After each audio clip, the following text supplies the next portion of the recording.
Ready for another deep dive? Let's do it. Awesome.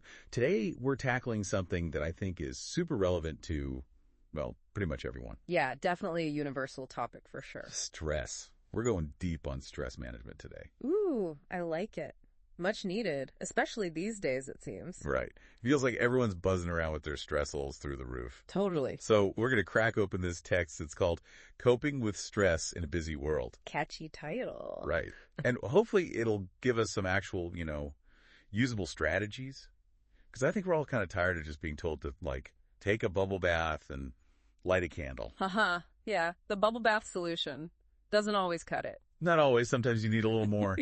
For sure. So let's dive in. First things first, this book starts off by talking about how basically stress is just a part of life. Totally. I mean, it's a natural human response. It's how our bodies react to challenges, to perceived threats. So even cavemen had stress. Oh, absolutely. Maybe even more so. I mean, imagine coming face to face with a saber-toothed tiger, right? Your heart would be racing. Your senses would be on high alert. I would totally freak out. Right? That's stress. It's your body going, okay, we got to either fight this thing or run away really fast. And honestly, back then, that was super helpful for survival. So basically, it's like our bodies haven't really caught up to modern life. Exactly. Our fight or flight response is still hardwired in, but our stressors are different now. Yeah. It's not so much saber-toothed tigers anymore. It's more like deadlines and traffic. And those overflowing inboxes. Don't even get me started. That's a stress trigger right there. But that kind of brings me to the next point, right? What stresses you out might be totally different from what stresses Emmy out. 100%. It's such an individual thing. Some people thrive under pressure while others, get completely overwhelmed by it. Totally. So I guess step one in this whole stress management thing is figuring out what your personal triggers are. Exactly. It's you can't fight an enemy you don't know.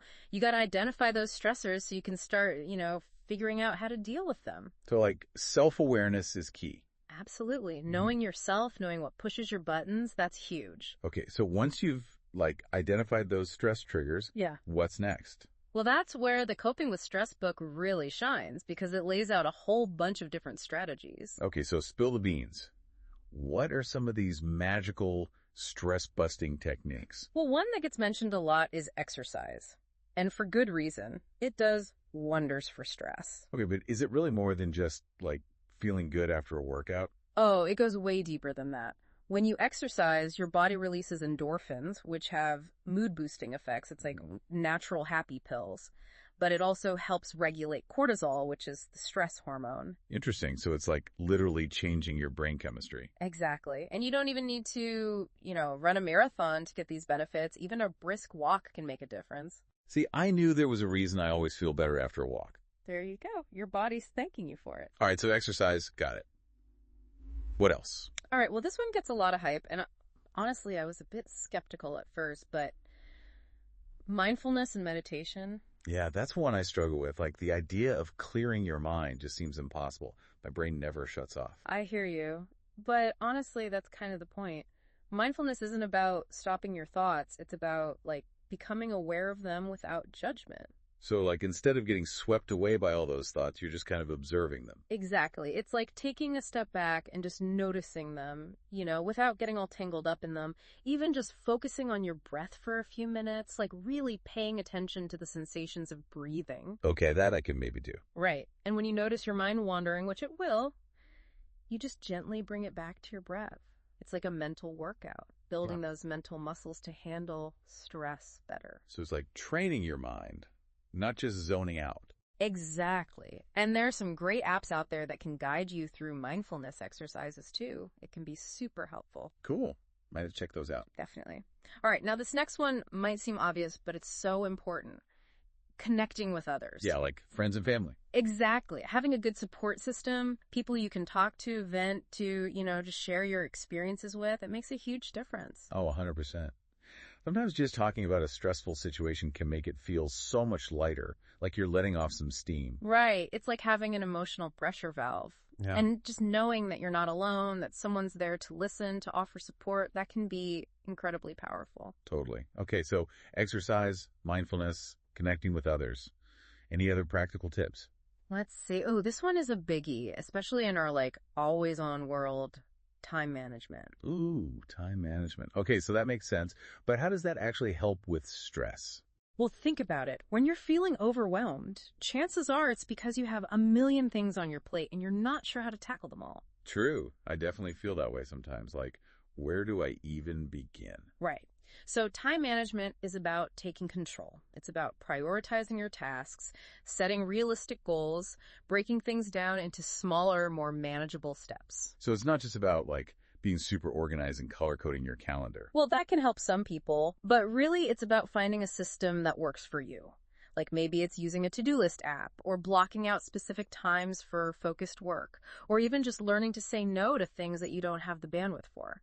I could definitely use some practice with that last one. Saying no is hard. It is, Yeah. but it's such a valuable skill, especially when it comes to protecting your time and energy. Makes sense. Okay, so we've covered exercise, mindfulness, connecting with others, and time management. Anything else?